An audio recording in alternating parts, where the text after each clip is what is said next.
All righty, guys. We are very, very lucky today. We are going to be joined by Mr. Roger Lockshier.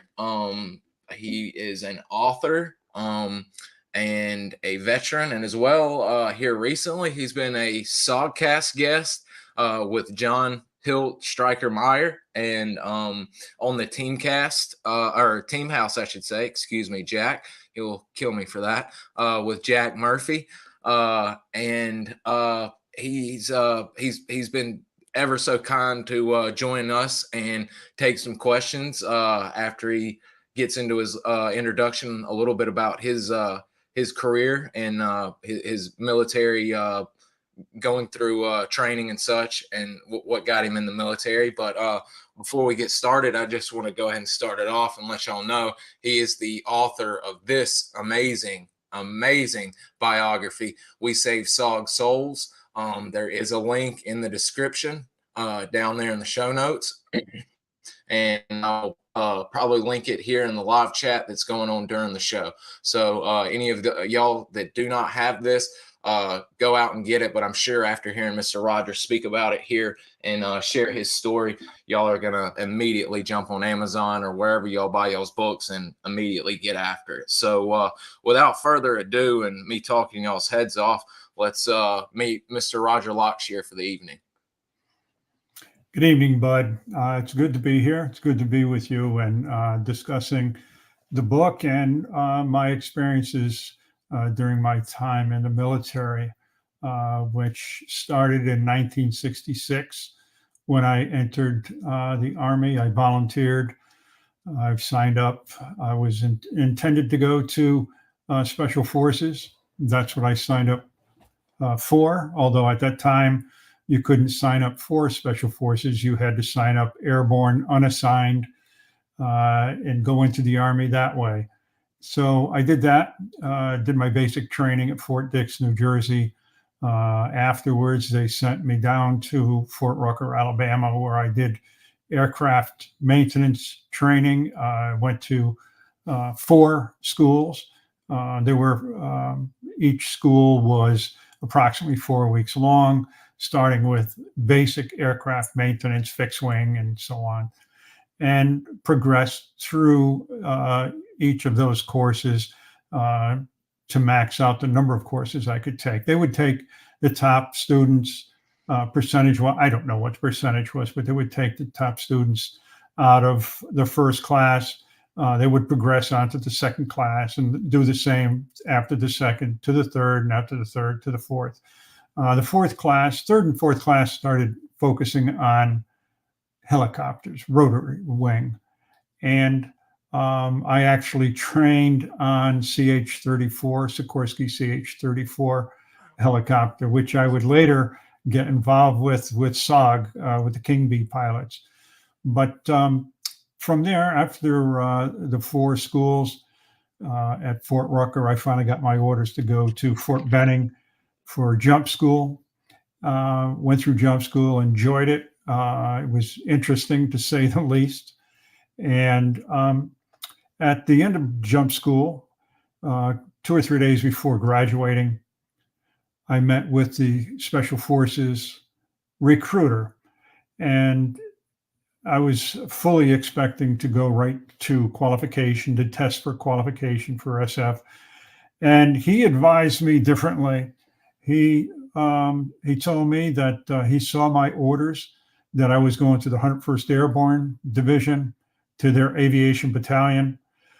He said that at that time, December of 1966, the military was dumping as many people into the regular infantry units as they could get their hands on.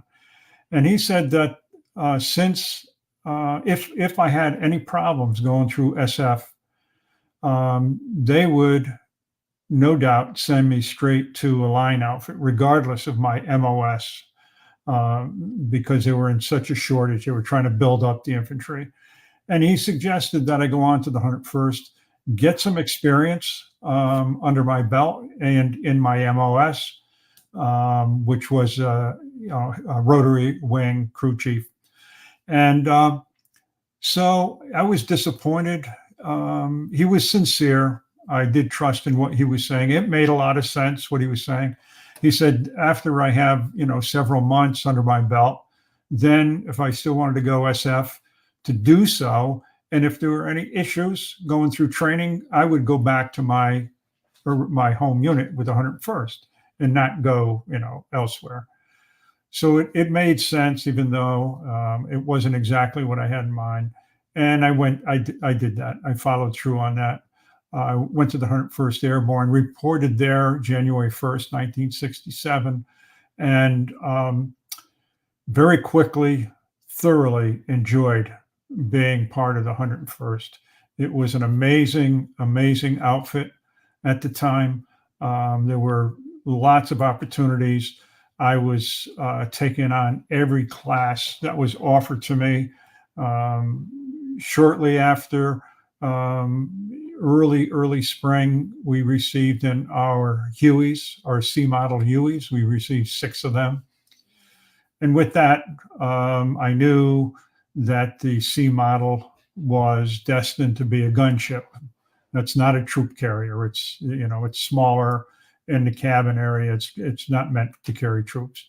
It's a gunship.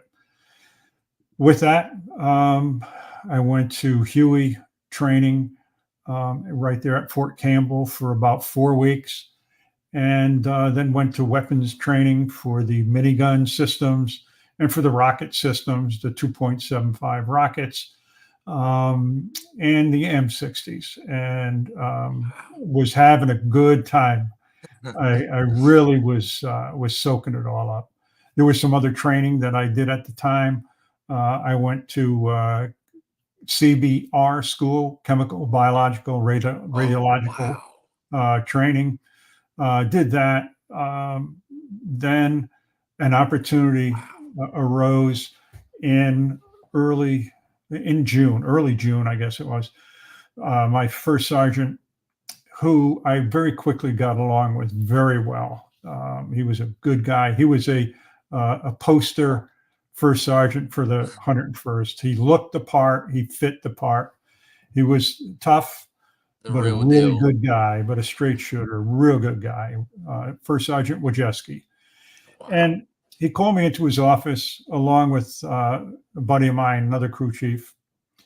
And he said, "Hey, look," he said, "I have an opportunity here that I think you might be interested in. And the Army is putting together a deep diving hard hat salvage team. And they're looking for people to be part of that organization." And he said, "You'll have to test. You'll have to pass the testing, water testing."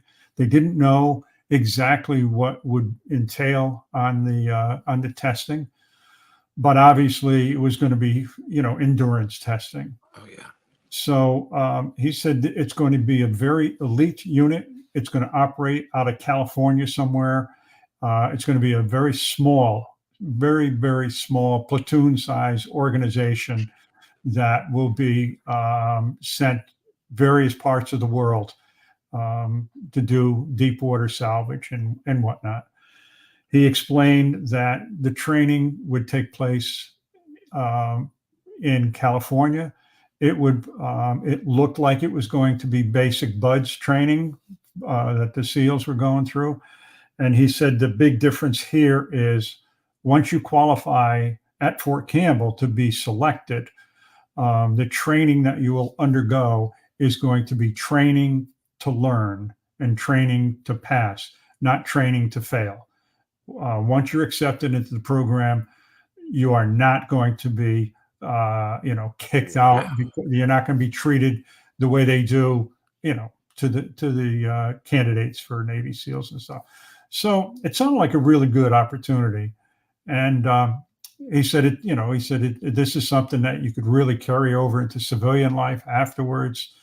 And so I said, yeah, I'm interested. And he said, okay, there is one catch. There is one thing I want you to know, you two guys to know. If you go for testing, and I think you'll pass, but if you go for testing and you fail, don't come back here. he said, do not come back. I don't care where you go, but you're not going to be welcome back in the unit. He said, I will not have losers Wow. as part of my unit. So with that, I said, okay, Top. I said, but you're going to have to give us free time to train. We're going to need a lot of time to train. And he said it's going to be in about a month to testing. And he agreed to it. And he said, I'll provide you a Jeep, one of the company Jeeps, for you two guys to go over to Kentucky Lake and train as much as you want. You won't have any other assignments during the next 4 weeks. Wow. Your job will be to train. And so, yeah, we said, sure, let's go for it. And so he said, okay, the CO now wants to talk to you too. So we went into the CO's office and he sat us down and he said, are you sure you want to do this? And, I said, oh yeah, absolutely. He said, okay. He said, I think you'll do well. He said, I'm sure that you will pass and be prepared. And he says, because you're going to take the next 4 weeks to prepare and whatnot. And he said, there just know one thing. And he repeated exactly what Top said. He said, if you fail, I don't care where you go. He said, but I'll never want to see your faces again. You will not come back here. So, it was pretty harsh, but again, it sent the message home. Don't take it lightly. Absolutely. So we told him we understood. And for the next 4 weeks, we trained and trained and trained. We didn't know what the testing was going to involve, but, let's face it, it's going to be endurance. So we worked our way up doing long distance swimming, doing treading water for long periods of time, trying to extend how far we could swim underwater, how long we could hold our breath underwater, just, basic stuff. So testing day rolled around. There were a bunch of people there testing. They were only going to accept 12 out of all the people. And there were probably, I would say, maybe 40 people that were there. And we started testing, went through all the testing, and it was pretty much what we had trained for. It was some distance swimming in the pool. There was treading water, and I think it was like 20 minutes of treading water and whatnot. It was distance swimming underwater, just things of that nature. I went through it with no issues. I mean, obviously I was getting tired by the end, but there were no issues. We were prepared, and none of the testing was really, out of reach. It was nothing that was, nothing that we hadn't prepared for. So we actually sailed through the testing. Wow. And I was surprised at how many failed. There were so many people that failed that day, and apparently they just took it lightly and weren't prepared, because like I said, it was something that if you prepared for, I think just about anybody would have been able to pass. It was nothing unreasonable.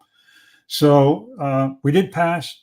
They told us at the end of the day, they called us aside, and there were a dozen of us, and they said, you folks have made it. You've done well. No issues. And go back to your unit, and we will be contacting you within the next 30 days or so, and for training to move out. So we felt good. We went back to our unit. Our first sergeant said, I knew you would pass. He said, congratulations, but I didn't think you were going to fail. And so that was the end of July, the very, very end of July. First week of August, orders come down. Divisional headquarters comes down to each company in the division. All schooling, all orders are canceled. Wow. Okay. The division is moving to Viet Nam en masse.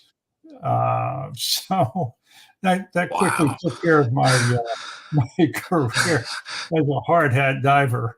Never even really got into the water, but other than for testing. So anyway, yeah, we trained and trained Wow. with the Hueys, live fire training and all that sort of thing in preparation. Beginning of December, I was selected along with this same friend of mine. We were selected to go as part of the advanced party to head over to Viet Nam. We loaded up 2 of our gunships with all its weapons, systems, and 1 Jeep into a C-133 cargo aircraft. C-133, most people have never heard of. It's not in service anymore, but it's basically looked like a C-130 on steroids. It was huge, massive aircraft for the time. Wow.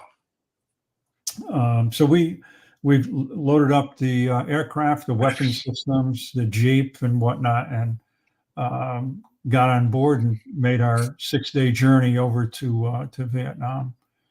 So it was an interesting and one very amusing part of that journey was on our briefing before we left, a few days before we headed out. We had a briefing, and we were told that this move, the advanced party move and the division move, is a classified operation. We're keeping it as quiet as possible, and this is at a time before subdued patches and whatnot had been issued, and so we had to take a black magic marker and blacken out our unit insignia, our rank, our name, and U.S. Army. We blackened them all out. They're all subdued. We were also told that you do not interact with anybody along the trip. We don't want the word getting out. So, okay, well, that makes sense. So, the night we left. The day we left Fort Campbell. Our first stop was Travis Air Force Base in California. And it was dark out, it was nighttime. And we offload from the C-133. And here at on the side of the building, the Air Force, right on the airfield there's a massive sign, a banner, and it's 30, 40 feet long. And it says in big giant letters, welcome 101st Airborne Division. Oh man. There goes the secret trip. Yeah, that was, so that pretty much set the tone for the rest of the trip. And so anyway, we arrived in Vietnam a few days later. And I talk about this in the book. My first image of Vietnam. We landed at Tan Son Nhut Air Base. It was hot, humid inside that airplane. The rear ramp cargo doors open up, and several yards behind us, as my eyes are trying to adjust to the bright light, I can see these metal boxes all lined up, stacked several high, and a long length of them. And as my eyes started to adjust to the bright light, I realized that what I was looking at were coffins. There were just piles stacked up of coffins. And naturally, I thought, oh, shit. What have I gotten into? This is, we're here. Welcome to Vietnam. Now, I don't know if those were empty coffins that were offloaded or if they were full coffins that are going to be loaded on the same aircraft that we just got off. I don't know. I never did know. But I thought that was quite a welcoming, quite a way to start. Absolutely. Wow. So, yeah, yeah. That was the sort of rude awakening or to reality. Yeah, I mean that's that was one of the first things I was going to mention is I'm glad you made it, Jason. That you know, normally guys talk about getting off, and it's the heat, the first thing that hits them, and as well as you said, the sunlight and the heat. But there you are, coming face to face with the realities of what you've gotten yourself into here right off the Right. bat. I mean, as soon as you step off the aircraft. Yeah, yeah, yeah. It was. Where do you go from there? What's next in the process to get you into your area, so to speak? Well, we were met there by our maintenance sergeant, or the sergeant from our maintenance platoon, a Sergeant Gregory. And back in the States, he was he wasn't he wasn't the friendliest. Can I put it? Um, he wasn't the most social type person. He was very quiet. I don't know if I ever really saw him smile, but I didn't have much to do with him either. He was the maintenance platoon sergeant, and I was in the flight platoon. You know. So anyway, he met us there. He was there with a Jeep, and he he couldn't have been happier when he saw us. And it was like welcoming with open arms. And he said, he came out, he said, "I'm your driver today." And What a surprise! yeah, it was a nice surprise. It was like he was in his element, apparently.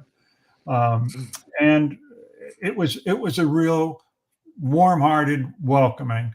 And he asked, "How was your trip?" And I'm glad you guys made it okay. And I'm going to bring you up to our base camp and so on. So that alone, that kind of changed the tone right away, because he was really upbeat. And That's good. so yeah, so we loaded our stuff onto the Jeep, and I asked him, "What about Lieutenant Soares?" And he said, "Oh, there's going to be another Jeep for him." He said he'll be taken care of. Officers can take care of themselves. Yeah, yeah.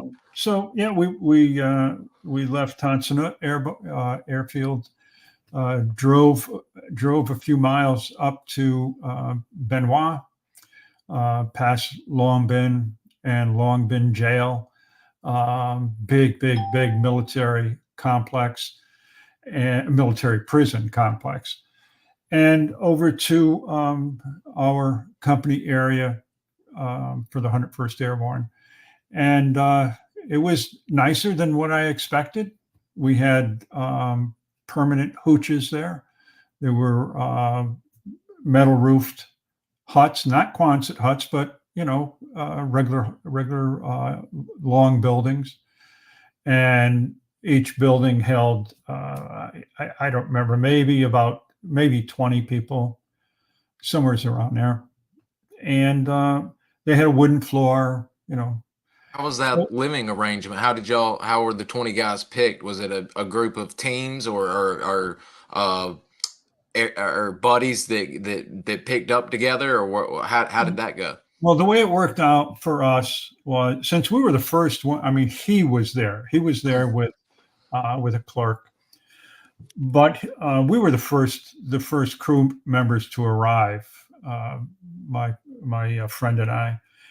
And he said, "Hey, here's our company area. Here's all the hooches. Pick whichever one you want. It's yours." All right. So we picked one that was close to the shower area and the latrine area, and we moved in. And First that dibs has became, its benefits. yeah, it does. And that became the flight platoon hooch. So that's where all the crew chiefs and door gunners where we slept. That was our hooch. Wow. And how long, but since you mentioned that this is you and another guy getting there fairly early, how soon until the other guys join y'all at Benoit? Yeah, it was only a few days. I don't remember exactly, but it was all a very few days because it took us so long to get there that they left after we did. But you know, most of the unit came over on commercial airlines and whatnot. So I mean, they were there a day after they left. So they were there quickly after us. They were there very short. I don't remember exactly, but it was very quick. It was very soon after we arrived. Wow. And I imagine with them comes the weapons, the rest of the birds. I mean, literally everything is Yeah. coming with them. This group. Wow. Yes. Well, yeah. The weapons, like I say, for the helicopters, they were shipped with the helicopters, Mhm. not on the helicopters, but with the With helicopters. So when we landed in Tan Son Nhut, there was a unit there that set up the aircraft, that wow. test flew the aircraft, that set up the weapon systems, mounted the weapon systems, and then the aircraft were flown up to Benoit. So all that only took a few days. We had those aircraft up there in just a few days, and like I say, I don't remember exactly how long, but we were flying very quickly after arriving in Vietnam. That's what I was about to say. How soon from when they got there, are y'all? Is there an once they're put together, y'all get them and all that? I know y'all are. You said you're flying immediately. Are y'all doing a pretty good training period before y'all start accepting responsibilities or missions at that time? Or No, it was it was pretty much baptism by fire. You know, I know the pilots had to do a certain amount of in-country training, Mhm. but when they got there, which was rather quickly, and the aircraft got there, we were out on mission very fast, very fast. And Wow. for the crew chief and door gunners, um, you know, it was baptism by fire. Now, for the crew chiefs like myself, we had live fire going on when we were back at Fort Campbell. We were doing training, but that wasn't the case for the door gunners. And the reason for that is probably because when we got in country, we had an infusion of people from outside the 101st Airborne to, and we shipped out that same number of people out of the unit to other units so that it would break up the DEROS dates. So we didn't all go back to the States at the same time at the end of a year. Wow. So at that same time, early December, we got in new personnel that came in from other units, and you know, that would include door gunners and or would be door gunners and crew chiefs. Wow. And how soon until you meet? Wasn't your first door gunner partner? Didn't he have wasn't he the one that had the tragic accident that was Yes. sadly killed? Yes. The first fellow that was my door gunner, his name was Thomas Wright. Um, yeah, he was one of the fellows that was infused into the unit. He was a good guy. He was a nice kid. I just I just didn't feel comfortable that he was best suited for guns, for gunship. And I told him so, and I liked him. And I suggested that he slide over to the CNC aircraft because our unit had two uh, CNC aircraft for the one for the commanding general, one for the assistant commanding general. And I explained to him, and he accepted that. He was fine with that, and actually, it worked out really good for him. He was with the assistant commanding general, and and that worked out okay, except that in February, late February, up at Camp Eagle, up at Wei Fu Bai, he lost his life when he, going down to the flight line, he went to hop over the revetment. Our revetments up at Eagle were on the slope of a hill. So the revetment was cut into the hill a little bit. So on the upside of the revetment, the sandbags may only be, 2 or 3 high.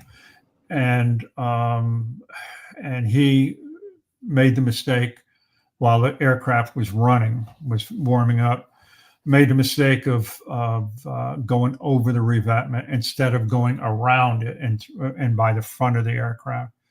And he was decapitated, and he died instantly.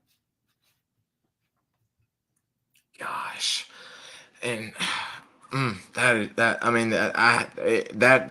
know of quite a few stories like that. Sadly, I know of a few in Force Recon, and sadly, there was a good man at CCN that lost his life that way during a resupply mission, and that's just terrible. Gosh, and here soon, or your next, or I should say, your soon to be compadre, your main guy that you're with through thick and thin for the next year, is that Mr. Steve that comes in?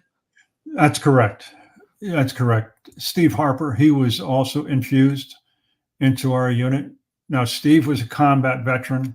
He had completed a tour with the 1st Brigade of the 101st Airborne, and he was a seasoned combat vet. He also was an M60 machine gunner with the infantry unit that he was with. And yeah, that's Steve.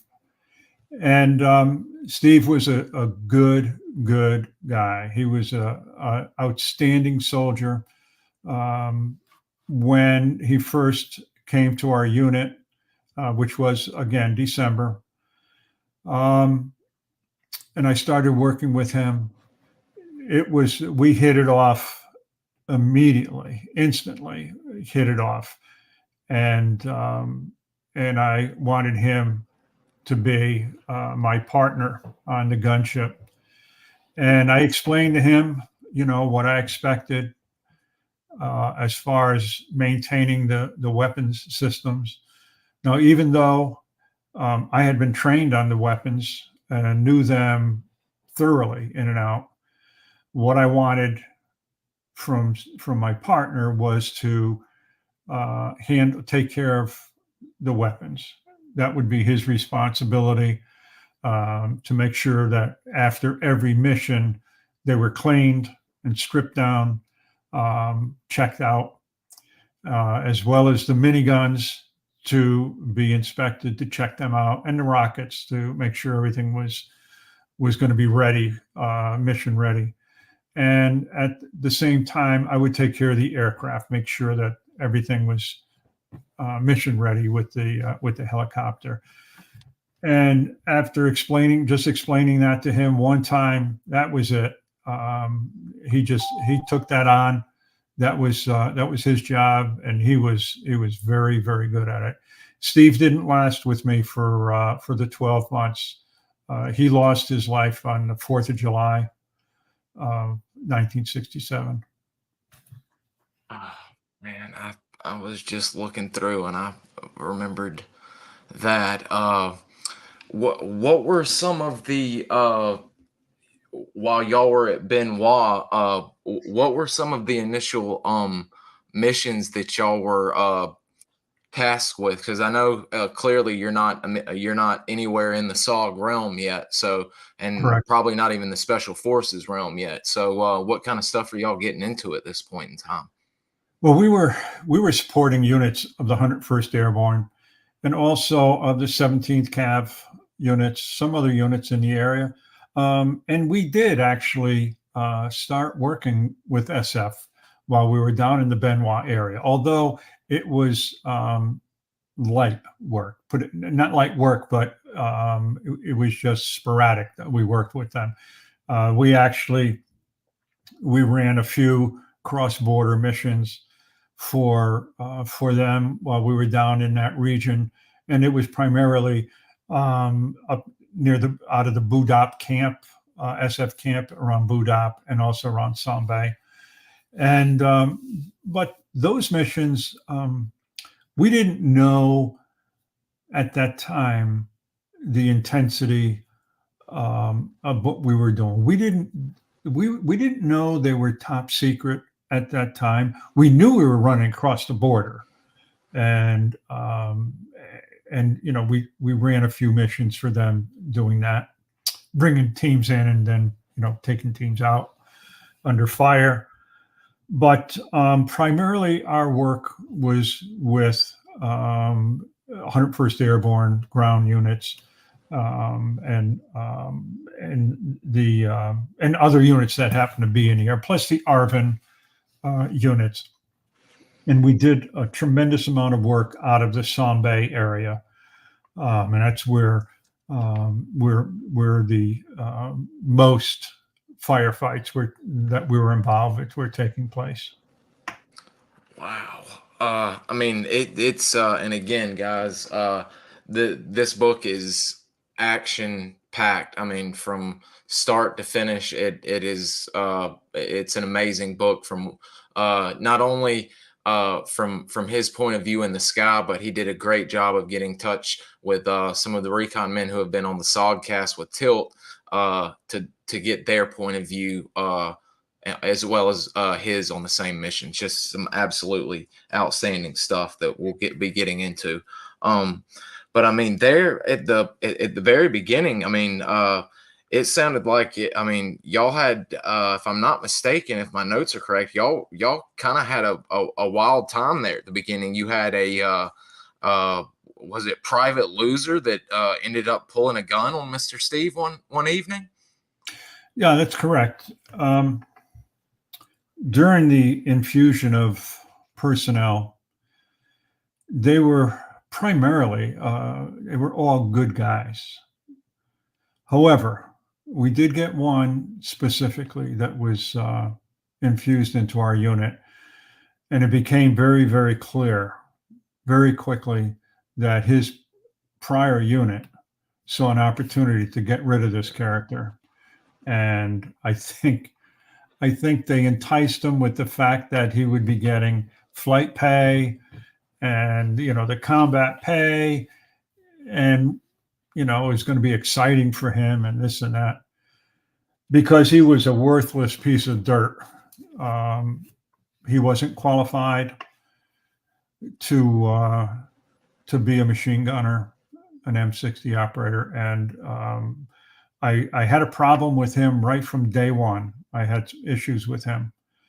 And then when we were out on a mission, because we had to, you know, break in all of the new guys, we'd have to, you know, take them out and let them get some experience. And we were out on a mission with this character, and we got into a firefight. And as we're making a gun run, I'm out, you know, leaning out and stepping on the skid, shooting forward. And I notice that I'm not seeing any tracers coming from the other side of the aircraft. I can see the minigun, you know, fire. It's clear. It's unmistakable. But I'm not seeing any M60 fire coming from the other side.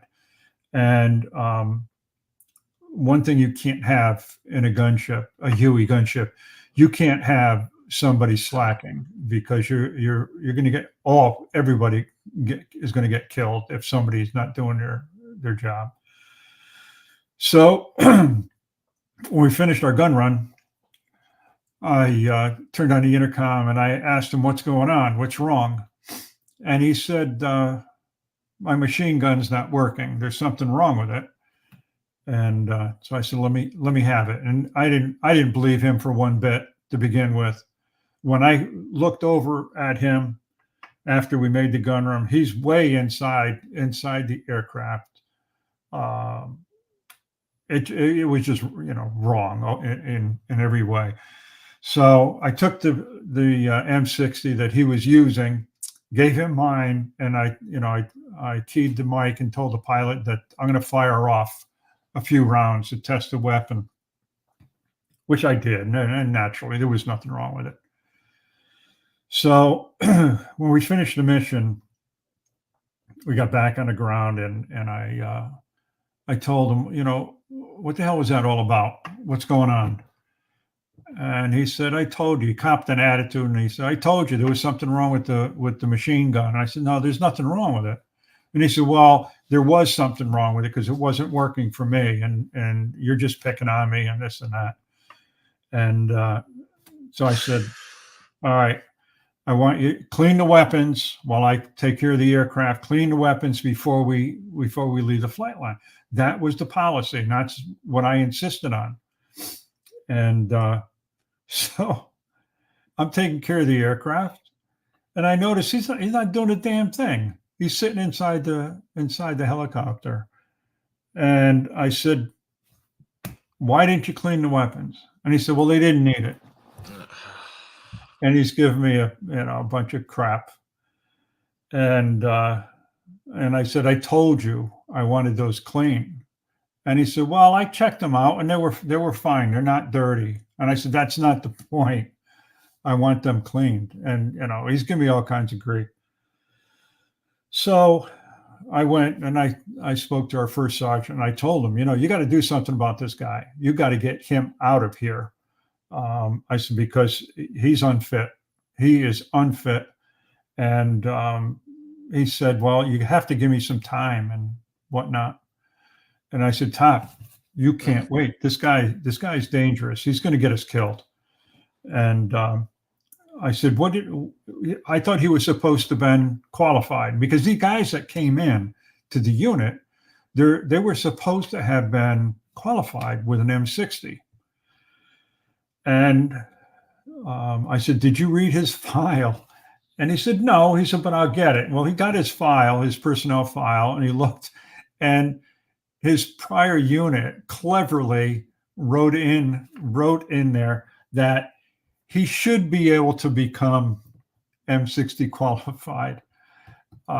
So, we knew what we had on our hands. And so this was bad. So anyway, my friend Steve, my partner there, he came in one night, and this is before Christmas.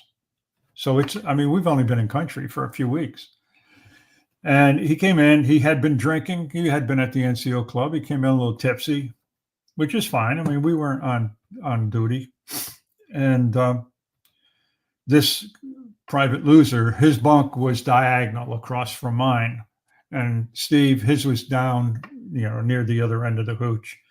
But he come walking in, he kind of stumbled a little bit or staggered, and he banged into this private loser's bunk. And before you know it, there's an argument erupted.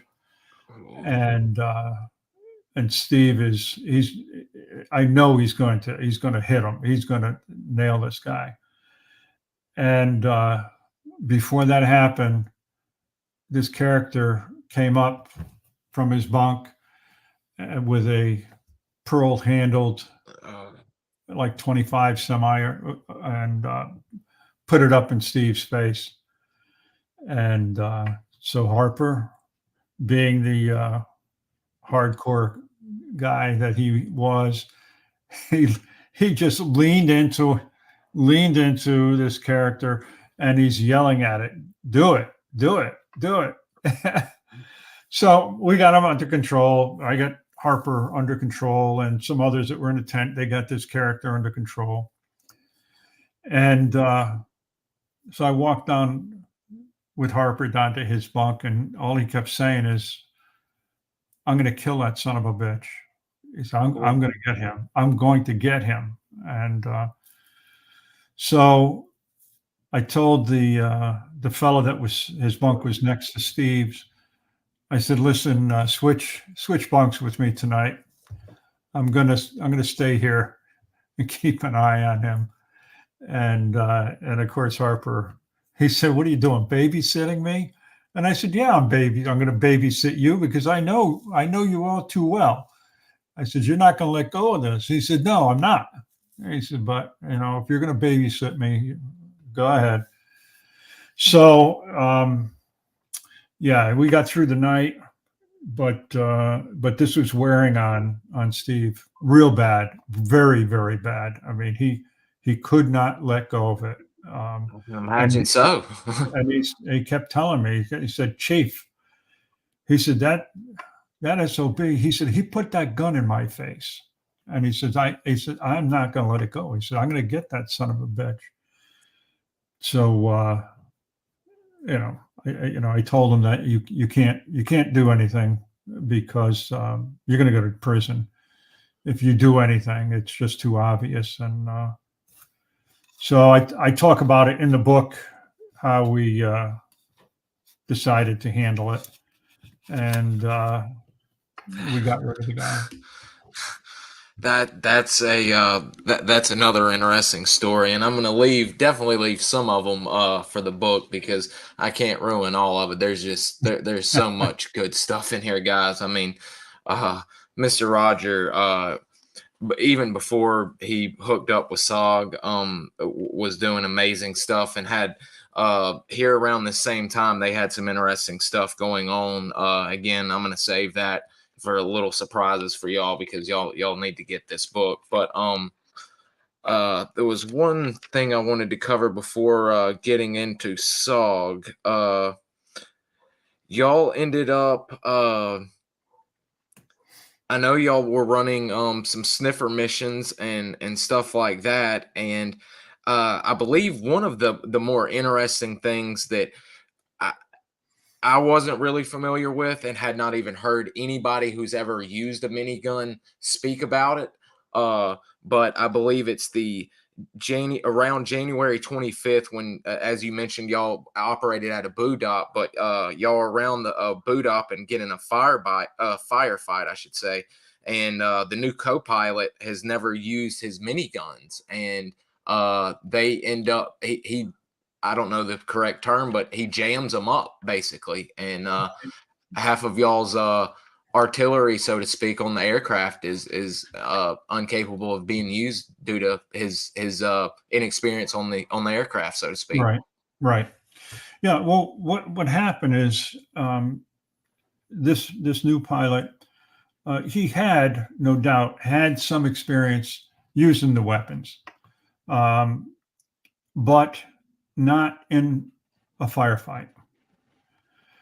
And the way the miniguns operated at that time is the co-pilot would operate the miniguns and the pilot would operate the rockets. And the miniguns were set up where they would fire. You'd pull the trigger. The co-pilot would pull the trigger, hold that trigger down for 3 seconds.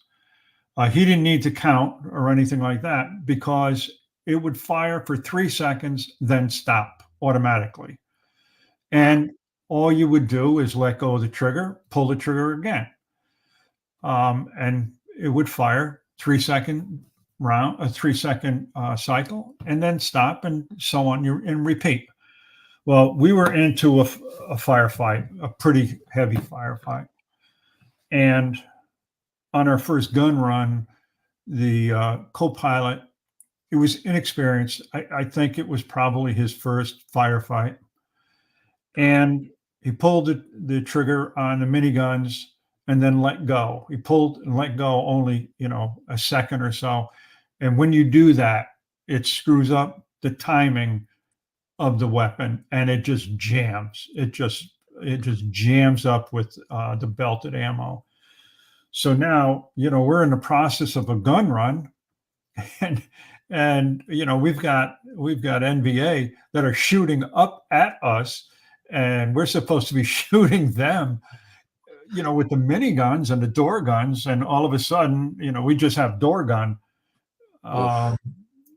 So we break away, and our pilot was going to return to Sombay, where we would have to set down, work on the miniguns, get them unjammed and whatnot, and come back. However, our troops on the ground they're fighting for their lives. So, I told the pilot, I said, listen, put the rockets in safe mode, turn the weapon system off for the miniguns, and I'll go out in the skid and unjam them. And we're still being shot at the time, but you do what you have to do. So I got the miniguns unjammed. It didn't take long. We just had to get out there and work on it, pull the jams out and whatnot. So we set up a gun run again, and sure enough, the pilot did it again. And we had to go through the same process again. And at this time, I'm pretty ticked off. And my partner, Steve, he's not too happy about this either. I mean, he's fuming, but he keeps his cool. Like I say, he's a pro. He knows when to speak and when not to speak. And he kept his mouth shut. And so I went out, unjammed the guns again, and I can hear the gunfire. I can hear the AK-47s firing. And so I got them taken care of, and we were able to continue our mission, and we did suppress the NVA that were attacking our ground troops. We were able to eliminate them without having to leave station, and that was really important, because it was just a small squad or so of U.S. troops, and there was a large element of NVA that had trapped them. So we were able to break them free, and they were all good. And we got back. When we got back to rearm and refuel, our pilot, he said to me, he said, "Chief," he said, "you realize that you were being shot at while you were out there?" And I said, "Well, I really wasn't paying much attention. I could hear." He said, "Well, they were coming pretty damn close." And so I said, "Well, no harm, no loss." So, but as a result, he put me in for a DFC, which I did receive much later. I didn't know at the time. I didn't know it at the time, and like I say, my focus then and always was that we got the guys on the ground that need us, and if we're not there, they may not survive. So that was the focus.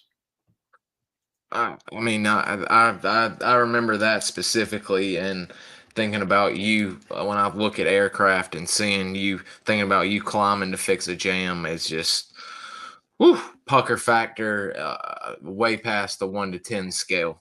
That unbelievable. And I mean, guys, there is a lot of stuff he was getting into, and I really can't spoil it all. I mean, he's dealing with snipers. As I said, he's doing these secret, or at the time, these new sensor sniffer runs, which is very interesting. There was one thing I keep saying one more thing before we get into SOG here, but I thought one of the interesting thing was, and I can't remember if this is when you were dealing with the song-based snipers, but I know it was when y'all were dealing with a lot of harassment, and what y'all ended up using, making a homemade warhead, I believe. Did y'all end up tying a Willie Peter to a grenade to the 2.75, or what was that Frankenstein creation y'all made to bomb? Yeah, we were being harassed by some snipers on Sahn Mountain. Not only us, but everybody in the area around Sahn. And we used to call him the cross-eyed sniper because we weren't aware of anybody getting hit, but it was harassing. And, it was no fun getting, not seeing anybody and all of a sudden crack, these rounds go over your head when you're on the ground. But anyway, it came to a head on one of our rotation trips. We would be up there on rotation for anywhere from 3 days to 5-6 days. And during this one particular rotation, I was really tired. We had been there for a few days, not in a good mood. Hadn't been, eating right. We've been eating just rations that we could get a hold of and whatnot. And anyway, between our small flight line and the main runway, Air Force runway, there was a latrine, a 4-hole latrine. All it was a raised platform with 4 holes in it. There were no sides, no top, no roof, no nothing. But it was adequate. The magic 4-hole. Yeah. And of course you have the indigenous people walking by and they're walking on. But the only people uncomfortable were the ones who were sitting on the throne, Yeah. But anyway, I was sitting on the throne, and all of a sudden, crack overhead. I hear the shot, and off to my side, a short distance away, I see the dirt where it hit the dirt, and crack. There's another one, and I started to move to get off, and in my state of mind, which wasn't good at the time, and just plain arrogance or whatever you want to say, I said, no, damn it, I'm going to finish. I'm not going anywhere. I'm going to finish, and which wasn't the smartest thing to do, But after I finished, I went back over to Harper, to my partner, and I said, hey, we got to do something about this.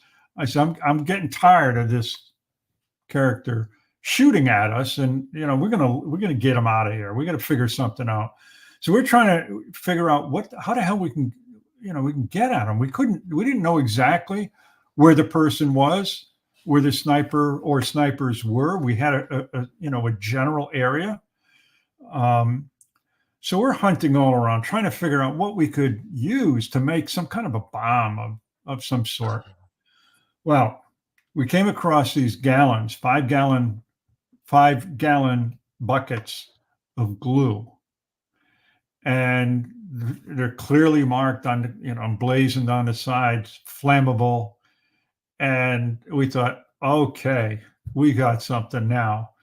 So we checked with the guys in the Air Force that worked around the flight line and supplies and stuff, and they said, we have no idea where it came from, why it's here, and we don't want it. So Harper and we took our 5-gallon buckets and we brought them over to the flight line, and we devised a way that we could use them. And by that was, we took white phosphorus warhead and a frag grenade, and we taped it down together to the top of the can.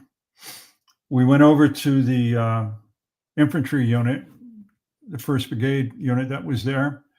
We talked to their supply sergeant, and we asked him if he had, we were looking for some rope, and we told him what we had in mind. We wanted to keep it quiet because we didn't know what kind of results would happen, or what kind of, repercussions maybe, or what kind of repercussions we might get, So anyway, he said, I've got something even better. and he brought out this cable, this like twisted cable, like 1/8 cable or 3/16, whatever it was, with snap hooks. Gave us snap hooks and all the stuff to put this thing together. So we took the cable with snap hook. We put one end of the snap hook on the ring of the grenade, and we kept a long length of cable to hook onto the floor in the helicopter, or for us to hold, either way. And we decided that we could drop this thing, 15, 20 feet, pull a pin when it ran out of slack, pull a pin, it would drop another, 3 seconds, 4 seconds, 5 seconds before it would explode. And would give us plenty of time to clear the area. Well, we didn't know if it was going to work or not, or what was going to happen. Excuse me. So that first night, we waited till dark. We went up in a helicopter. We flew a couple miles south of the Sahn Bay Mountain, in the area where we wanted to blow up. And our pilot called into the tower on the airfield and said, "Tower, this is Black Angel so-and-so, headed on a northerly direction for our first bombing run." And the controller on the ground, he came back and he said, "Please, Black Angel, please repeat." Please repeat transmission. And so he repeated it. And so as we approached, the pilot got on the radio and said, "We'll be bombing in 3, 2, 1 or something like that, of that nature." We got above the area. I pushed the thing out. It dropped, exploded. First explosion, then a secondary explosion of white phosphorus and glue, in this massive fireball with fingers of fire going out in all directions. It looked like some freaky kind of fireworks, 4th of July fireworks display. Landed on the ground and, set several fires. The phosphorus just keeps burning. Wow. The glue just kept burning. So we thought, well, maybe that'll, this worked. Well, it didn't take long for the next day for our cross-eyed sniper to retaliate. And this time we got a little better fix on his location. We went up with 2 makeshift bombs, napalms this time, hit the area. It worked perfectly. It worked absolutely perfectly. And still didn't get them. And then we got visited by an officer from one of the ground units. And he said that his guys reported seeing flashes, muzzle flashes, and they pinpointed the area. And he gave us the location where it was. He showed us, pointed to where it was, and we confirmed. So that night we went out, did our bomb run with the remaining 2 bombs, lit up the area phenomenally. Wow. And that was the end of the cross-eyed snipers. We don't know. We don't know if we got them, or if we just scared the bejesus out of them enough to stop harassing. But that was the end of it. They didn't harass us anymore. I believe it served its purpose quite well then. That guys, he has got a ton of great stories before he gets into before they start assisting SOG, and y'all are really gonna enjoy them. And we're not going to ruin for everybody, because some of these SOG stories are going to be crazy, that we're going to be speaking about here in a minute. But when did y'all end up getting the reach out, or the call, so to speak, to go up to FOB1 to start, or to should I say, get the briefing?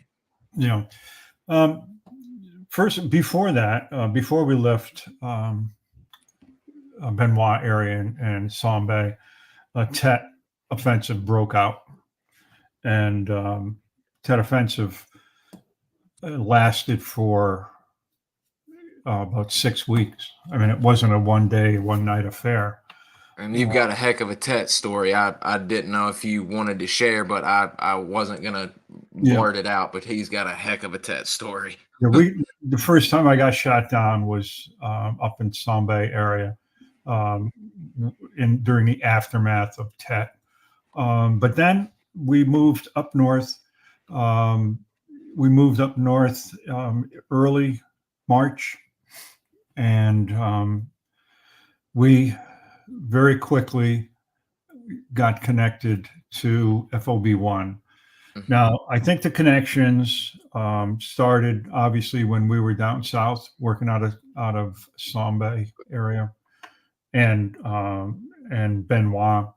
That really started our interactions with SF and SOG. Mm-hmm. So by the time we got up to Way Fubai, up to Camp Eagle, our connection was already made. As a matter of fact, when I moved up, I had to wait. Our company B company moved up about a week before I did. My aircraft was still in maintenance, getting repaired after getting shot down. So I had to wait for it to be ready to fly. And when we flew up to Camp Eagle, we spent the night at Nha Trang, at SF headquarters in Nha Trang, where we were treated to. They just treated us phenomenally.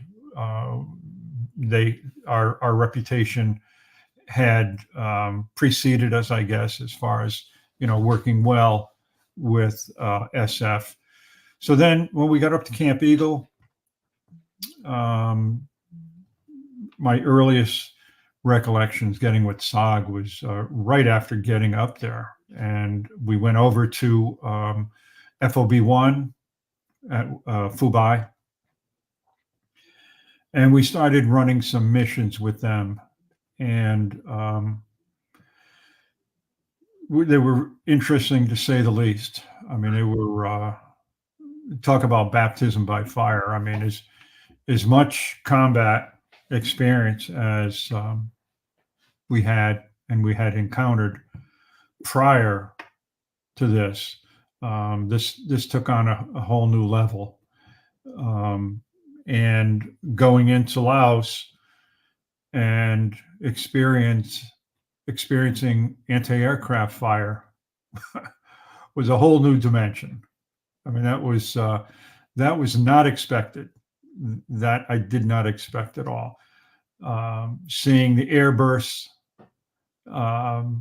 as we got into Laos, and having airbursts going on around us, it was like, I can't believe, like, I did not expect this. But anyway, this is 23 millimeter and 12.7 and all of that, 51s and the whole shooting shebang. Yeah, all of it. We had not experienced any of that. We had experienced some of the 12.7 when we were down south, but we certainly didn't experience the 23 and the 37 millimeters and the 50s and all that stuff. No, that was something altogether different. And so we ran a couple missions. We ran some missions with that included another gunship unit, and it wasn't very successful, not at all. The first time we went out with a heavy fire team, 2 of our gunships, 2 from this other unit. And when a firefight broke out, the other 2 gunships scooted. And that was not a good situation for us at all. And they claimed that they were running out of fuel. Now, that seemed kind of hard to understand when we had this similar aircraft and we weren't. But it was what it was. The straw that broke the camel's back was the next time that we went out, and this was in May, late May. We went out and we were pulling out a hatchet force. And we were in Laos. They were in heavy contact with a large NBA force.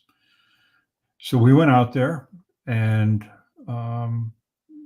before we went out there, our pilot told the other pilots to top off their fuel before we head out.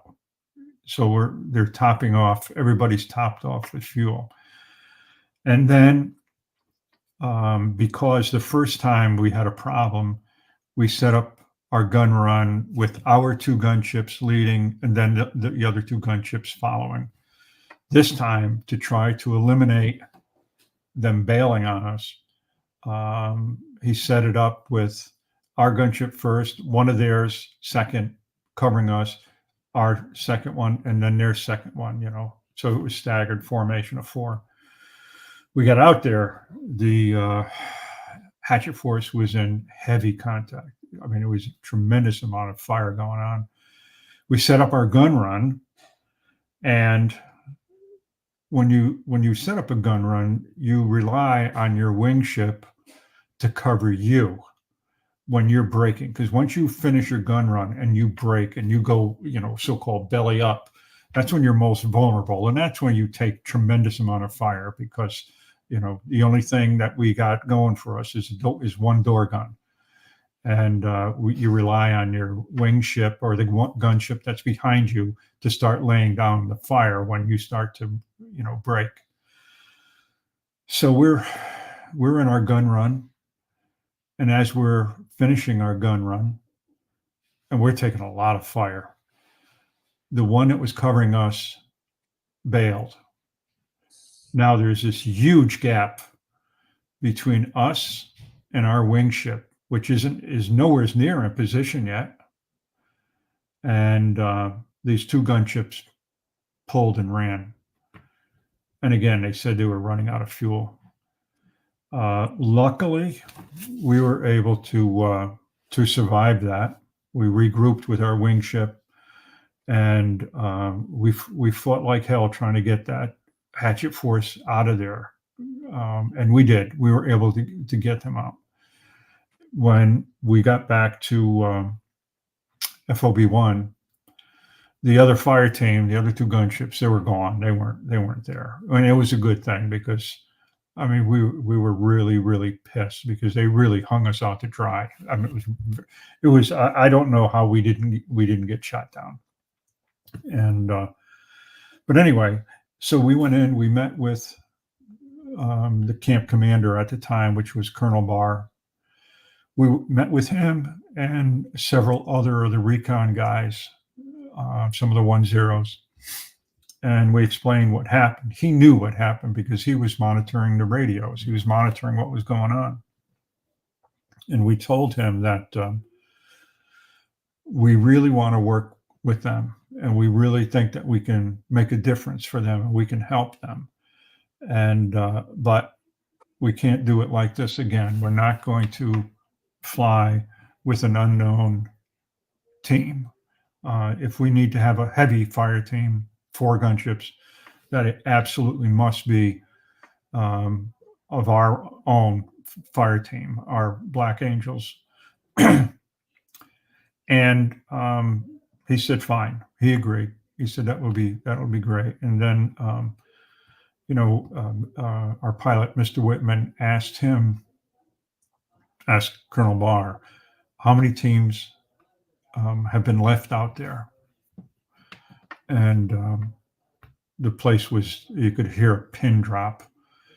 And he just said, far too many.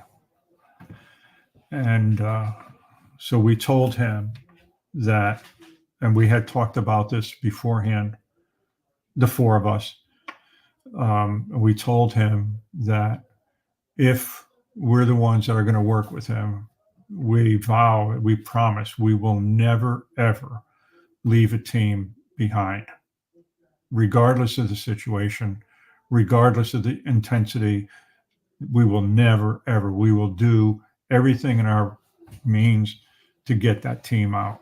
And with that, we set our relationship. But that's also when we, started signing the documents and whatnot, the non-disclosures, and having to leave our IDs behind, leave our wallets behind when we went out on a mission, leave our dog tags behind. Colonel Barr explained to us that you do realize that if you were to get shot down out there and we can't get you out right away, then you're going to be treated as spies, and the U.S. government will not claim you as being part of, any of the military assets, that you were acting rogue and whatnot and all that stuff. So yeah, we said, yeah, we know, we agree, and so that's where our relationship really cemented, was that late May mission. Here's a great photo of you and Colonel Barr right here. Yeah. That's I thought that was a really after reading and building up to that point, I took that, I thought that took a lot of guts, but and clearly it was the right move, but I thought that was rather noble and gutsy of you to stand up and say, these guys aren't cutting the mustard, and we need somebody in here like ourselves that are here to do the job. That was a very powerful moment in the book. Yeah, and it seems like y'all weren't only working with just like you said right then, you were with a hatchet force. It looks like y'all were not discriminating between getting recon team missions and hatchet force missions, because some of the rather notable ones in the books were actually hatchet force operations that you were with Mr. Lieutenant Vern Ward, who we're hoping to have on here in a few weeks. Actually, that is him and Mr. Tim Schaff at the end. There's several stories mentioning them, but those are two of the most powerful stories I've ever heard or read about, I should say. Just outstanding work by y'all to not let a recon get team overrun and left. Yeah, and that's, again, we've felt very, very strongly about that, and we took it upon ourselves to be that. We went by the belief that if we put a team out there, it was our team. Our job, we had one job, and that was to protect the team. Whether it was a recon team or a hatchet force, it didn't matter. But we had our job, we were the hired guns. And when we were called, it was time for us to do what we are supposed to do.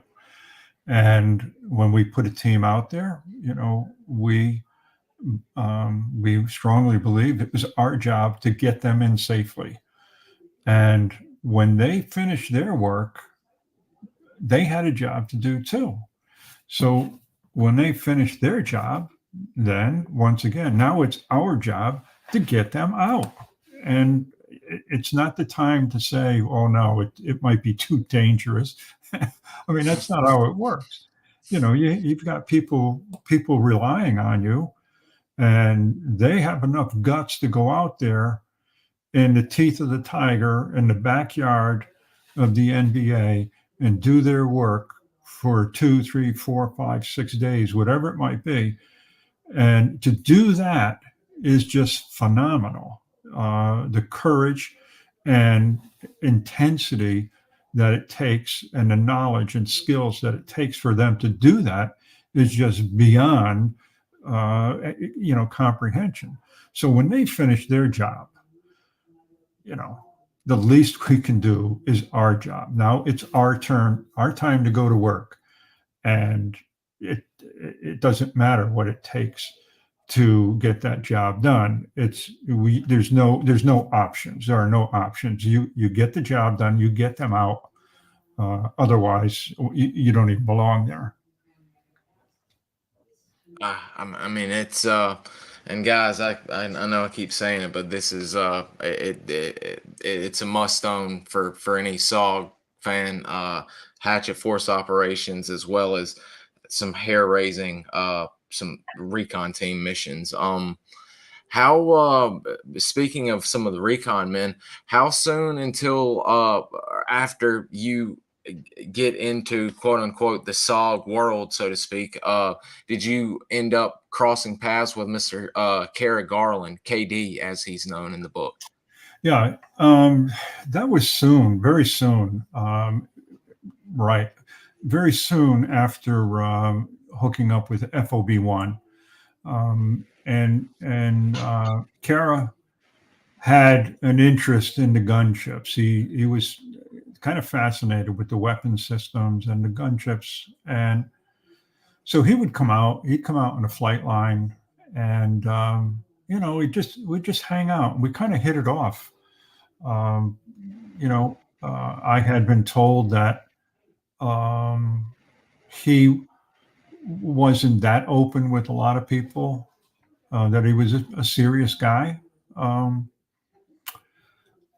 don't know. I really didn't see that side. He was very friendly. Like I said, we hit it off right away, even though he got me into trouble a couple of times. But yeah, I mean, he was a good guy. I called him KD. I don't know what others call him, but I called him KD. Yeah. Yeah. Maybe the Jeep that got somebody in trouble. That could be.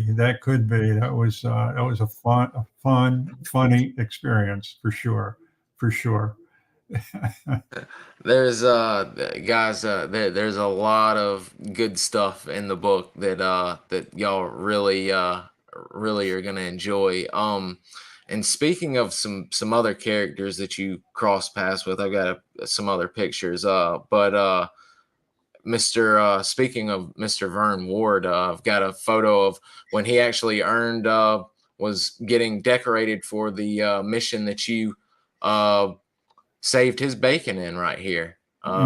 There's Bob Howard at the end, and they're here waiting to be awarded for the operation that you literally saved his life on when they were in the using the signal mirror. Would you like to speak a little bit on that occasion about? I will for sure. And just I'm going to plug something here at the same time. I'm in a process of writing another book, and it's similar to the first book, and I have stories in it where I have combined what was taking place on the ground with what was taking place in the air, and that mission is in the new book as well. And with that, and I've had conversations with Vernon and others to get their day-to-day, hour-to-hour activity that was taking place with them on the ground and tying that into what was taking place with me in the air at the same time on the same mission. So it's coming out really, really well. And just to plug that, getting back to the mirror. Yeah, we had brought Vernon and his team up into a long northern area of Laos from My Lac. It was really at the end reaches of our distance where we would have enough time to just be on station for a few moments and then return back to Vandergrift, actually, not even have enough fuel to get to My Lac necessarily. So we left with his small group. We left My Lac, went over to Vandergrift, topped off the fuel, flew up, way up to the target area. We brought inserted Lieutenant Ward and his team. We inserted them and we pulled back a short distance, waited like we always would, waited for the team to give the all clear signal that they were on safely. There weren't enemy in the immediate area. And so we were released. Covey let us go. We're heading back to My Lac, heading back to Vandergrift to refuel. We didn't even make it to Vandergrift when we got the call for the emergency. And it was painful, to say the least. Vernon Ward and his team had been discovered, and they were being hotly pursued by the NVA, a large NVA force.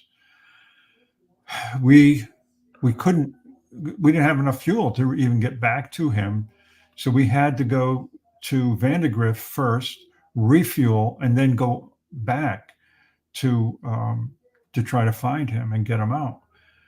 And for us, it was painful knowing and listening to the radio. And for a while, we're heading in the opposite direction because we have to go refuel. So we refuel. We're heading back to try and find him, pick him up. And we kept. I know for myself, I just kept thinking, just hang on, just hang on, just hang on. And for the recon men underground, it's not a matter of minutes or hours. It's a matter of seconds. Every second counts. We made it back to the general area and we lost contact with him. Covey's calling. We can't raise him. All of a sudden, Covey, and I think probably all of us realized at the same time that someone was keying the radio, the handset, and Covey realized that the NVA were so close that he couldn't talk.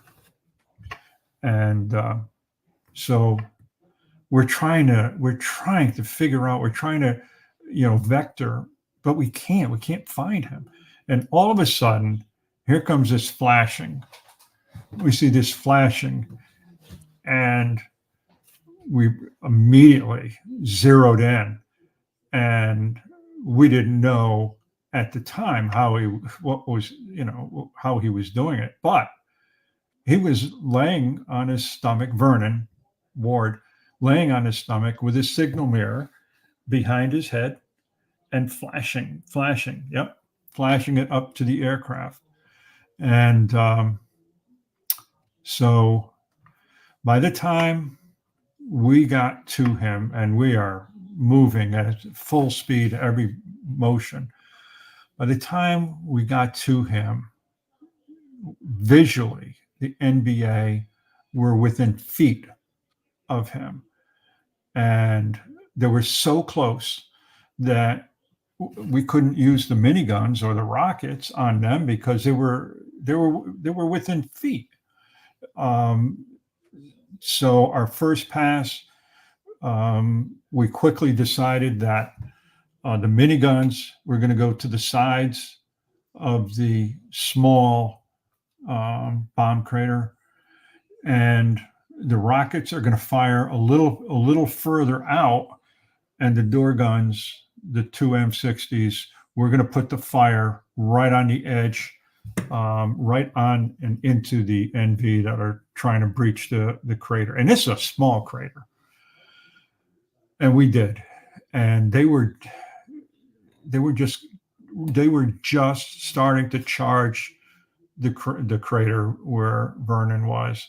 I noticed that there was a body, a lifeless body, in the crater. And while I was out in the skids, firing at the visible NVA they were right there, and we were knocking them down, and we're able to do so. The jungle was thick, right up close to the crater. So the ones that we could really see were they were just right there. So we made a second gun run. We did the same thing, and these bodies are piling up.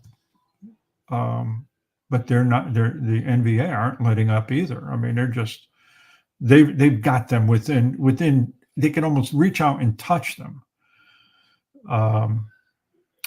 And we were able to put them down, to put down enough of them to get the slick in. And just as Vernon was getting into the slick, some NVA broke through, and he was able to take them down, because we follow the slick in by side, but then once we break, and he was able to take them down, and we got the team out. So that was a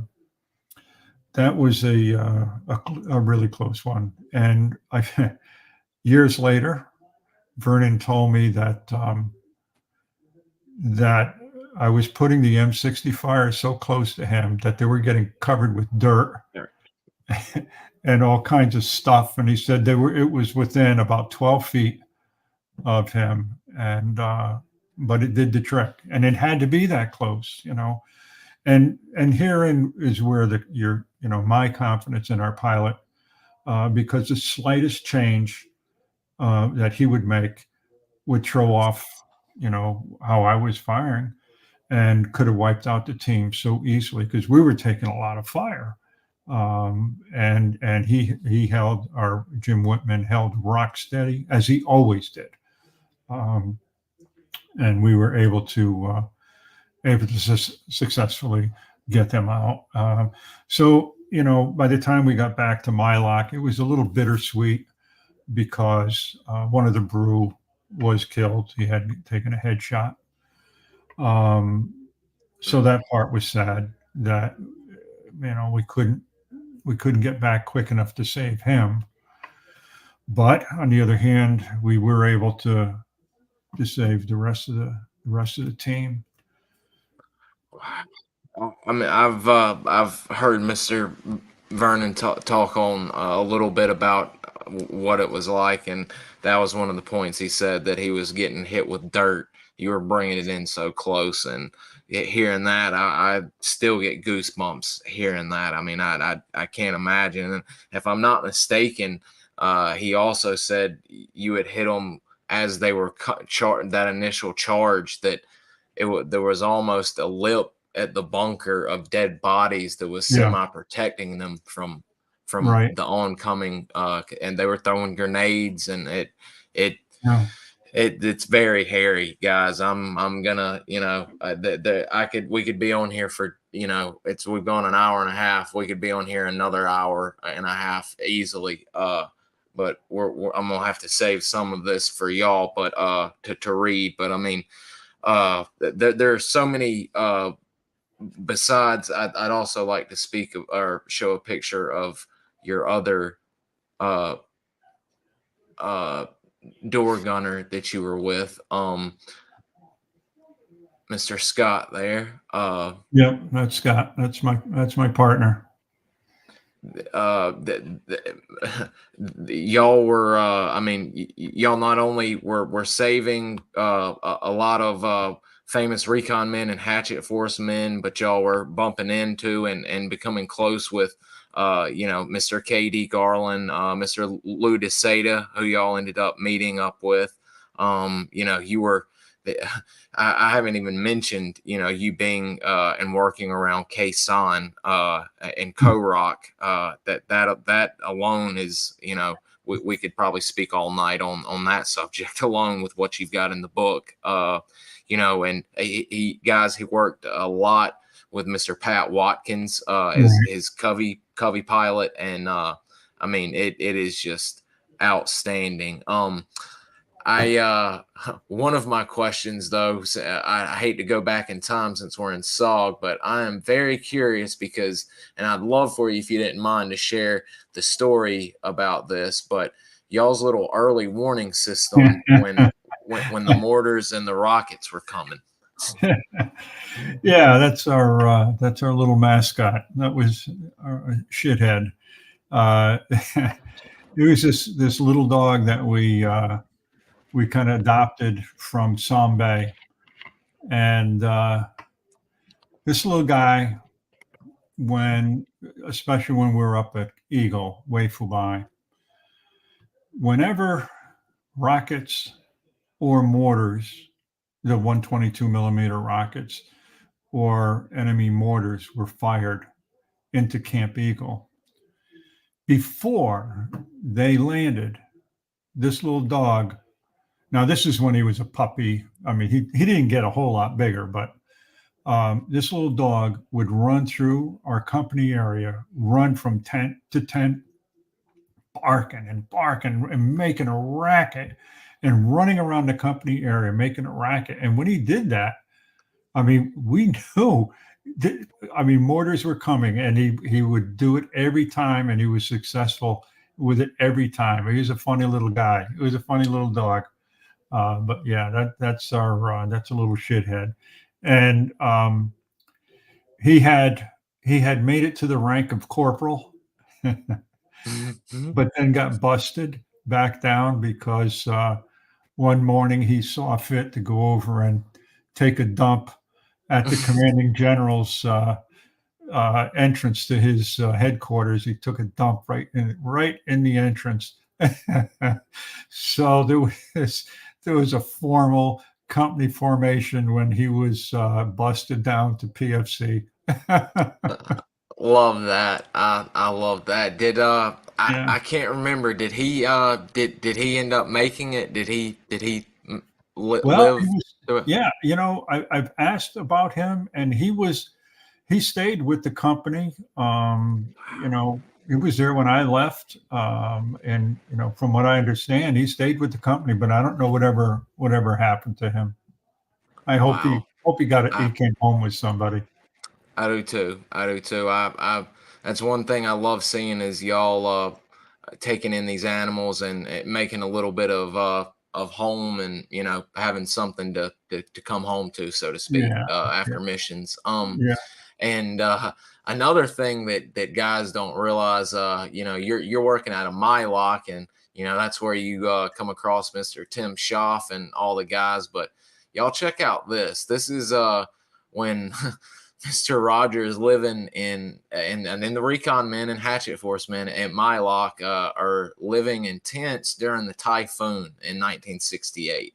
And there's Mr. Rogers' tent right there, collapsed under the weight of the typhoon.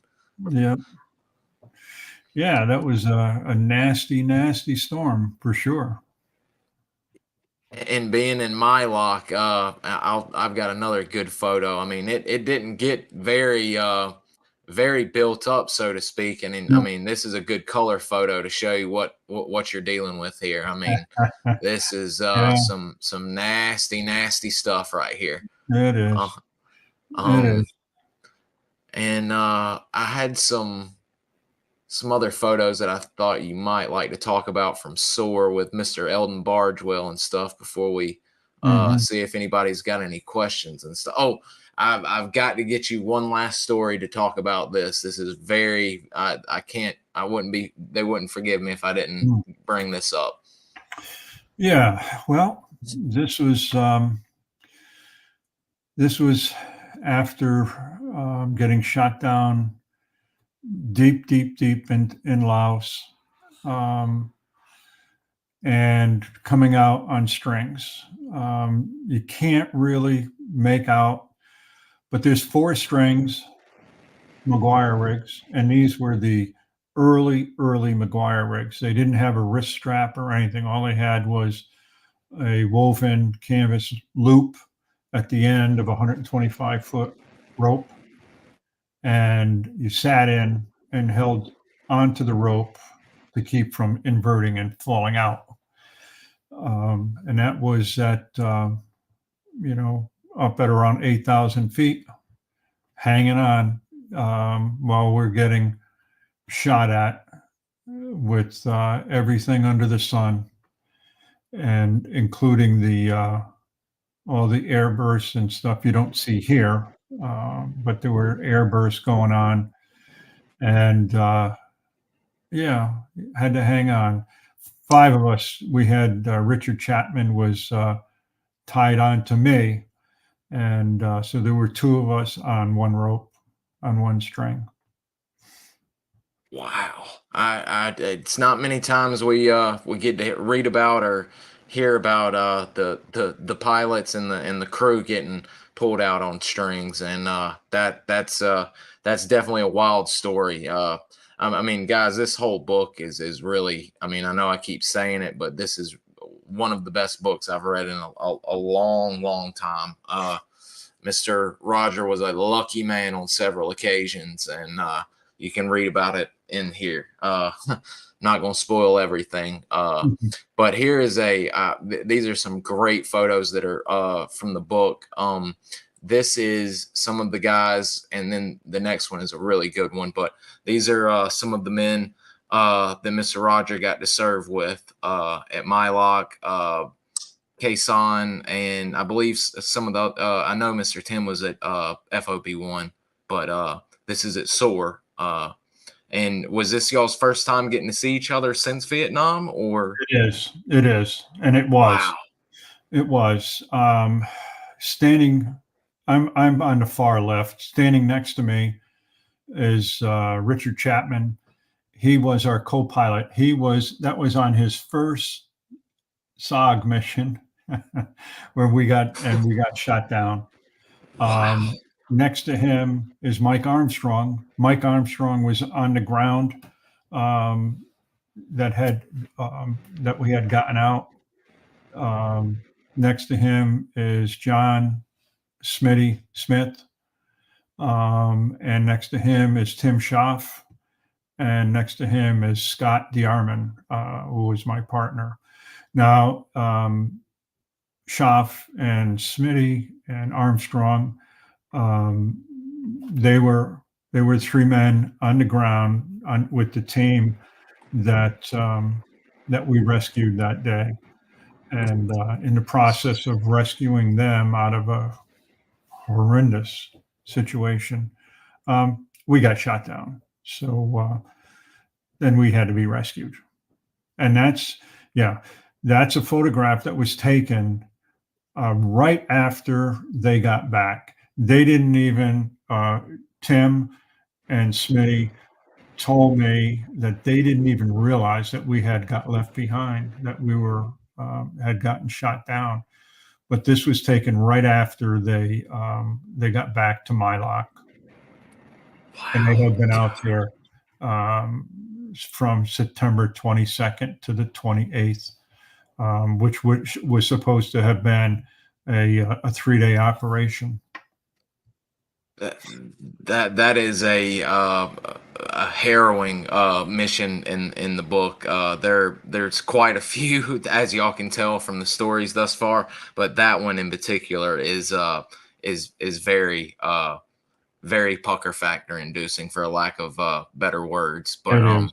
It is. this And is a, oh, go ahead. I'm sorry, sir. yeah, I was just going to say in the new book, I go through a day by day process of what Tim Schaff was doing with his team, and what we were doing, in preparation, trying to get them out, each one of those days. And so it's an interesting expansion of the story that's in We Save SOG Souls. Wow, I know I can't wait for that, and I know the readers can't wait. There actually are three photos that I would like to get you to comment on. And guys, he had a really unique experience, Mr. Roger did, with not only the recon yards and the hatchet force yards, but he had one of the chapters is wholly devoted to gosh, please don't let me mess his name up. Was it Dow, sir? DAU? Okay, Yes. great. Just a wonderful story inside the book. This is some of the stuff that Dow gifted Mr. Roger. Mr. Roger grew close with some of the elders, and this was one of the old men at my lock. Yeah, this was incredible. There's a crossbow that he gifted me. This is all handmade. The arrows are handmade. The string is woven. The quiver, it was a bamboo. It's all handmade. There's a small, tiny quiver you can just barely make out, where the regular quiver is. If you just move up, yep, right there where the cursor is, that's a small tube, a small quiver, and in that is where they kept the poison. And they would dip the tip of the arrow down into that before they used it. Now they use these bows for monkeys and birds and stuff. There's a woven cover up there in the left. That's all woven. It's a beautiful, beautiful piece. I don't know how they made these things, but anyway, he had gifted that to me. And then down in the very center part of the photo, that's the stem of a pipe that he had made me. The bowl of the pipe is gone forever. I don't know what happened to it, but that little stem, you can't make it out, but there are rings of brass that go along the length of that somehow he hammered, or I'm not sure how we fitted them, but they fit right on that. And through the stem, there's a tiny hole that's about maybe 3/32, maybe. And excuse me. It's amazing. I could never figure out how he could put the hole in that straight hole through it. That's a piece of hardwood. And I found out that from some of the people in SOG that they suspect that he used a piece of wire and kept heating it and push it a little bit, heat it, push it, heat it, push it, because they have no regular tools. Beautiful piece of workmanship and in its simplicity.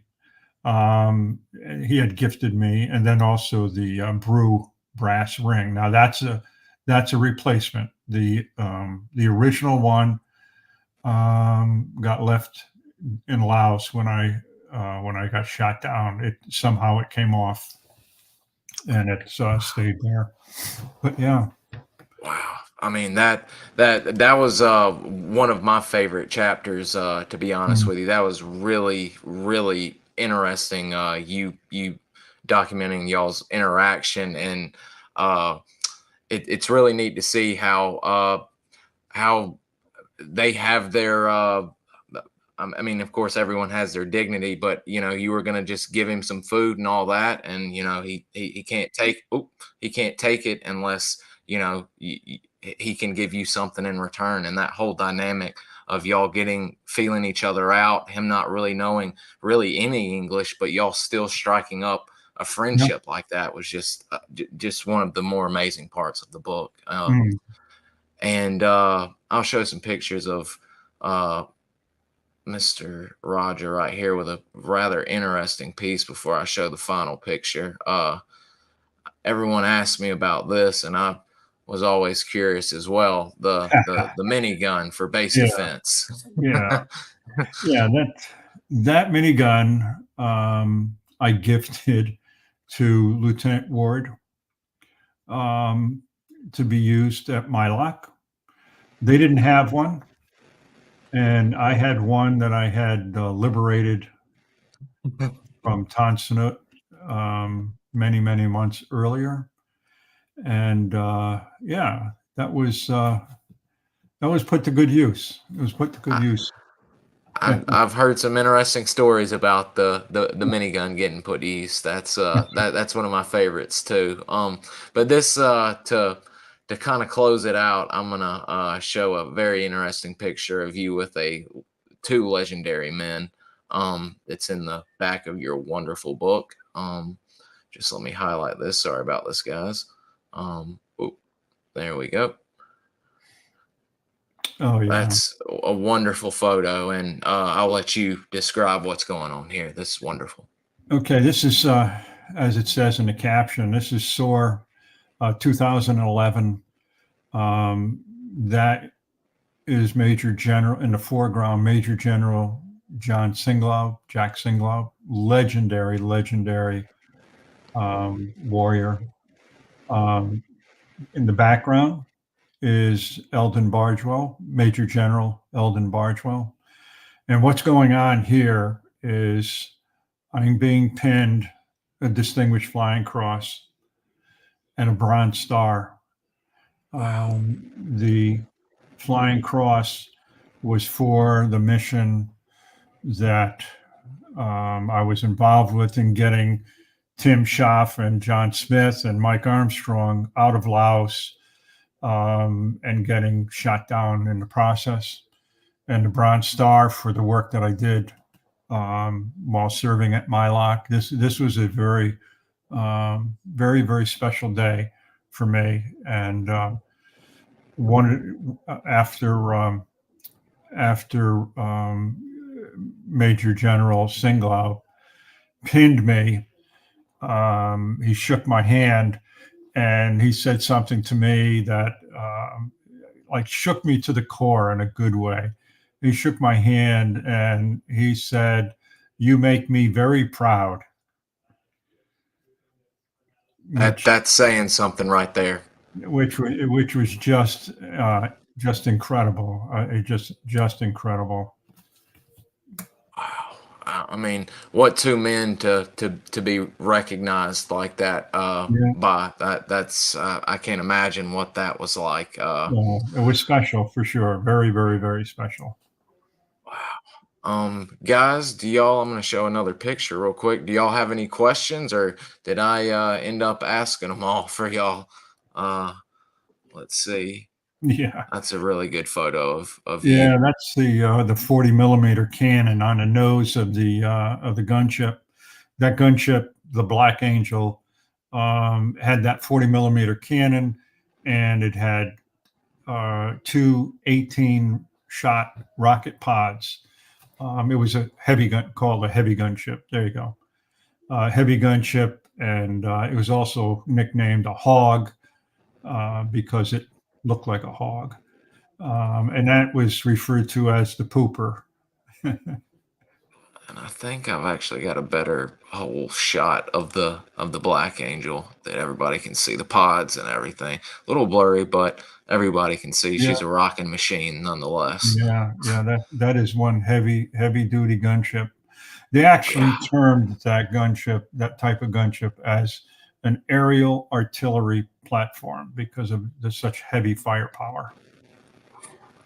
Yeah, I can see why. I mean, that baby is loaded down. I mean, guys, yet again, I mean, you'll really get a full taste of what they're able to dish out in this book. I mean, it's literally start to finish action and just wonderful Vietnam tales, good vacation tales. Well, some of them ended up okay. The little trip to Vung Tau was a little crazy, but I don't want to give too much away, and we're about here at 2 hours. Was there anything else which you would like to cover, Mr. Roger, before I let you go for the evening? No, I think you've done very well, and we've covered a lot of territory. There's a lot of other things, obviously in there that Oh, yeah. we didn't talk about, but sure, it was good. We covered a lot of ground.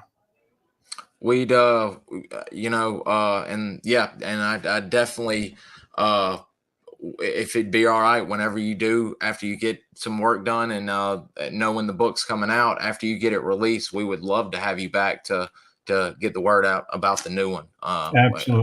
Absolutely, I will certainly do that. Wonderful. It doesn't look like we've got any questions tonight. I think everybody's just been listening and viewing. So I'll not if I get any, I'll pass them your way. But it looks like we'll go ahead and call it a day on a good show here. Like I said, Mr. Roger, I can't thank you enough, guys. We save SOG souls. The link to Amazon is in the description down below. And I just want to thank you again for joining us, sharing your story, and spending 2 hours with us. It's been a wonderful evening, sir. You're very welcome, bud. It's been a pleasure. It's a real pleasure. Thank you much, sir. And we're going to close it out, and you can just hit the little leave studio button right there, and that'll exit you out, and I'll be closing us down for the show here. Thank you, bud. Stay well. Yes, sir. You too. I'll be in touch. Bye now. Bye. All right, guys. Man, that was a great show. There was a lot of stuff I could have gotten into, but I don't want to blow all the good SOG stories by me getting them told right here. He already said he would come back to talk aviation, SOG Aviation, and he would also, as you just heard, for the new book, which I didn't know about. That's wonderful. We've got a new SOG air and ground dynamic book coming out, which is wonderful. And really, that's what the last 2 chapters of the book are really about, is like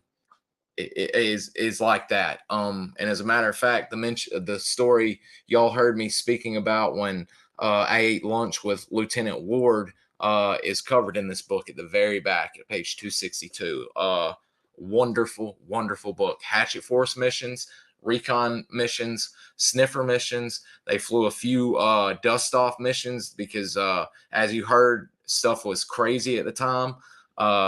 And going into Sahn when they were up at Rock, just rocketing the bejesus out of Sahn. They interviewed Mr. Tim Schaff, Pat Watkins, and the gang went into Rock and tried to silence the guns, but that was impossible with what they were doing and the amount of men they had. So a lot of interesting stories in this book. I didn't show all of the photos. There's a lot more good photos in the book, but I'm waiting to see who we have lined up next. I do know the Hatchet Force gentlemen are wanting to come back on. Mr. Terry and Mr. Campbell are wanting to come back. So I imagine within maybe this week or next week, we'll be having them. And I'm currently finishing Dawson's War, which that was terrible. Dawson's War, which is a SOG novel, if you will, kind of like the early ones were to kind of skirt the NDA. It's about a Mylock. He was actually there when Mr. Roger was working. Written by Mr. Ken Boyd under the nom de guerre BK Marshall. He is a stellar. He was a lieutenant Hatchet Force commander, and we're going to have him on. So it'll be the first time he's spoken, A, on camera, B, really anybody for an interview. So this is going to be very interesting. That's kind of why it's been taking me so long to get him on here, because I'm taking a bunch of notes on every chapter to where we can hash it out and really get into it with him. And you know, what a great guest. We'll definitely be having Mr. Roger back, not only for the new book, but also to talk a little more about his time, because his work at MyLock, as y'all read the book, is just unbelievable. The conditions they were living in and working out of is just speaks to their testament and resolves is pure professionals, because they were really roughing it. They weren't at FOB 1 or FOB 4, you know, with the club and all that. It was rough goings for the guys. Any plans for Tilt? Yes, I am actually talking to Tilt and Tim Schaff, and we've got a few big CCN names in the work. Mr. Larry Trimble, Eugene Pugh, but yes, Tilt is on my radar, and I am working on that right now. He's extremely busy, as y'all see, just with him getting all of the SOG cast out, and his speaking alone really keeps him tied up. But yes, I am working on Tilt. James Shorten will be not this week, but next week, at the end of next week, I believe, the Wild Carrot. So I forgot about that. I'm glad I mentioned that before we ended. But I hope y'all didn't hear any thunder. It is just absolutely garbage weather here, and I can't believe we didn't have any issues with the connection, because it is just garbage. But I'll talk to you guys in the morning here this week. Brandon and Dane's he's going to be talking about his career with Second Force and then MARSOC, and we are planning to gosh, I just went blank when I was talking about Brandon. Oh, Jason. Me and Jason are planning on doing a little special tidbit on some Medal of Honor folks. But I hope y'all saw the news about the Mad Dog book. It's still in work. It'll be out this year. The way I read it and got it from Mr. Gordon, sounds like probably by spring. So that's wonderful news. I just filmed the SOG the Mad Dog special over on Modern Military History's YouTube. So I'll be anxious to see when he's going to release that. But we did get good news on the Mad Dog book. So thanks, man. Shogun, thank you. All of you guys. We're well over 400 subscribers now. Colonel Walkoff's videos are in the thousands. One's got at 5,000 already. All the other ones are in the 600 to 500 range. We'll be breaking Howard Sugars will be breaking 1,000 here soon. So it's just spreading like wildfire. So I can't thank you guys enough. Without y'all, we wouldn't be able to get anybody to come sit and share, because I've shared, and people that immediately, once they see the feedback coming back, they're instantly ready to sit down and share. So without y'all, none of this would be possible, like I keep saying. So just thank y'all for all y'all do. Good sun kiss. Mouth was dry. But y'all have a wonderful night, and I will get in touch with y'all and update y'all tomorrow when I get some more news on who we're going to have next. But remember, Roger Lockshier, we save SOG souls. Link down in the bottom. And if you first time seeing the channel, please like, subscribe, share it if you'd like. If you got any family members that are military, please share. I'll see you guys later on, and thank y'all for staying with us tonight. Appreciate it.